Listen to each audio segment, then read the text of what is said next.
Today the lecture is about biology class first year chapter number 2 biological molecules. आज हमने पढ़ना है introduction of lipids. Introduction of lipids से previous lecture में हमने जो कार्बोहाइड्रेट्स के मुतालिक पढ़ा था उसकी क्लासिफिकेशन पढ़ा था। आज हम पढ़ेंगे लिपिड्स। अब सबसे पहले हमें लिपिड्स के मुतालिक पता होना चाहिए लिपिड्स क्या होते हैं। Lipids are the heterogeneous group of compounds related to fatty acids। यानी कि लिपिड जो होते हैं वो हेट्रोजीनस ग्रुप ऑफ कंपाउंड्स होते हैं, यानी कि होमोजीनस नहीं होते, हेट्रोजीनस होते हैं, डिफरेंट होते हैं, यानी कि मुख्तलिफ फैटी एसिड्स आपस में मिलते हैं, उनका ग्रुप आपस में मिलता है तो एक कंपाउंड बनाते हैं जिसे हम कहते हैं लिपिड्स। अब इसके बाद आपकी बुक में लिखा हुआ है, सबसे पहले इसकी प्रॉपर्टीज़ हैं। They are insoluble in water,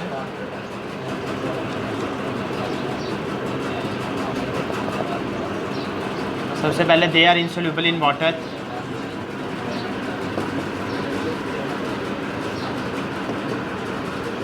यानी कि वाटर के अंदर हल नहीं होते। अगर आप लोगों ने इसका एक्सपेरिमेंट देखना हो तो आप वाटर के अंदर ऑयल को जब ऐड करेंगे तो हमेशा ऑयल जो सा होगा वो हमेशा ऊपर की जानिब आएगा, जिसका मतलब ये होगा कि जो से लिपिड्स वगैरह होते हैं वाटर के अंदर सोल्यूबल नहीं होते। फिर उसके बाद such but soluble in organic solvents,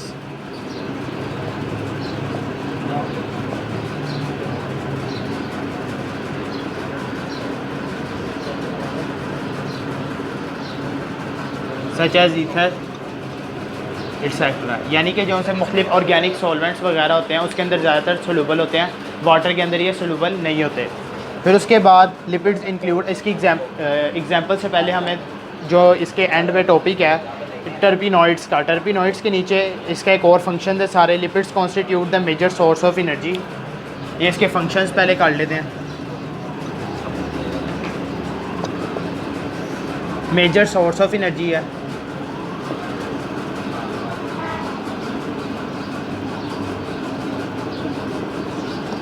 यानी कि एनर्जी का एक ये मेजर सोर्स है, ठीक हो गया, यानी कि हमें इससे एनर्जी भी मिलती है, ठीक हो गया। फिर इसके बाद play an important role in the structure of membranes of the cell of the organelles found in the cell. Structure of membranes,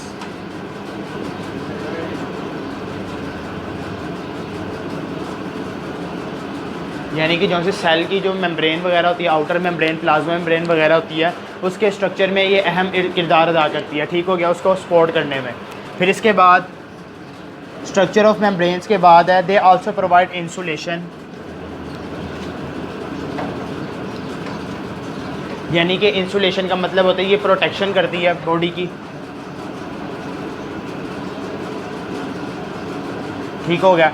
insulation के बाद from water loss and abrasive damage, water loss यानी कि जो plants में जो water loss हो रहा होता है ज़्यादातर ड्यूरिंग नाइट टाइम ट्रांसपायरेशन की वजह से, वो प्रोटेक्ट करती है ये। और एब्रेसिव डैमेज,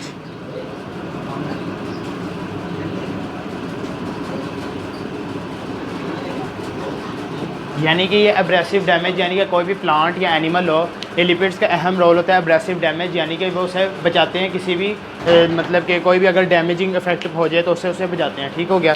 फिर इसके बाद लिपिड्स आर हाइड्रोफोबिक कंपाउंड्स,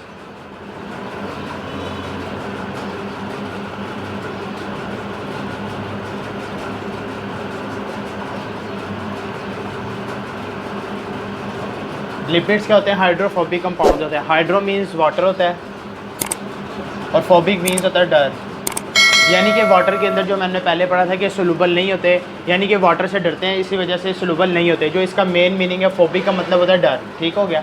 फिर इसके बाद are the components of the cellular membranes,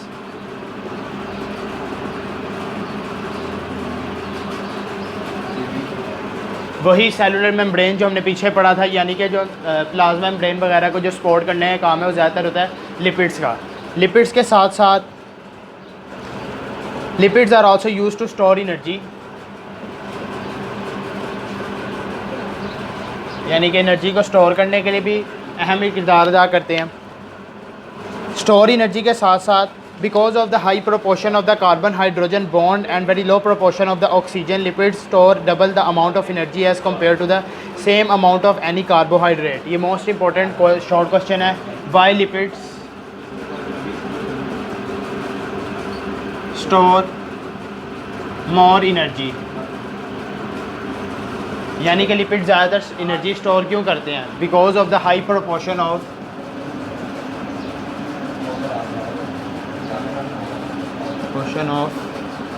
carbon hydrogen bond, क्योंकि इसके अंदर ज़्यादा कार्बन हाइड्रोजन बॉन्ड की जो परसेंटेज ज़्यादा होती है, जिसकी वजह से जो कार्बन हाइड्रोजन बॉन्ड होते हैं वो ज़्यादा स्टोर करते हैं अमाउंट ऑफ एनर्जी को, और जिसकी वजह से लिपिड जो होते हैं वो ज़्यादातर स्टोर एनर्जी करते हैं. ठीक हो गया. फिर इसके बाद some lipids provide insulation against atmospheric heat and cold and also act as a waterproof material. यानी कि वही बात, प्रोटेक्शन करते हैं और प्लस वाटरप्रूफ मटेरियल होता है.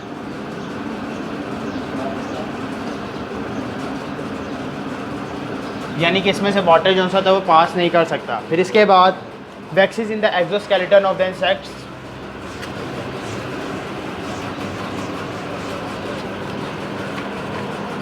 लिपिड्स की एक क्लासिफिकेशन है वैक्सीज, जो कि आगे जाके पढ़ेंगे. ये पाई जाती है एक्सोस्केलेटन ऑफ इंसेक्ट्स के अंदर.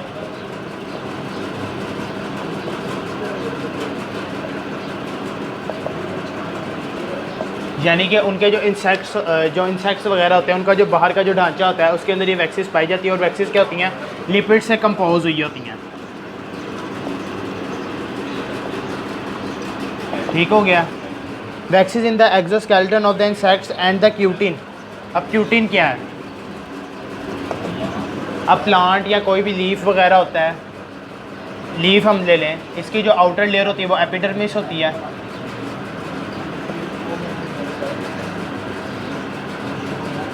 एपिडर्मिस से भी ऊपर एक एडिशनल लेयर होती है, उसे हम कहते हैं क्यूटिकल. ठीक हो गया. वो करती है of epidermis of some plant, leaves, fruit, seed are of the some of the main example. यानी कि क्यूटिन और जो से क्यूटिकल और वैक्सीज जो से होते हैं ये मोस्ट इंपॉर्टेंट लिपिड्स होते हैं. ठीक हो गया. फिर उसके बाद lipids have been classified as acyl glycerol. अब इसकी क्लासिफिकेशन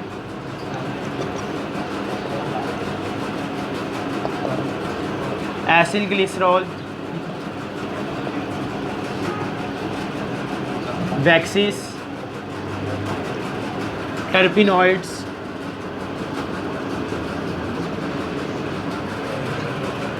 फोस्फोलिपिड्स,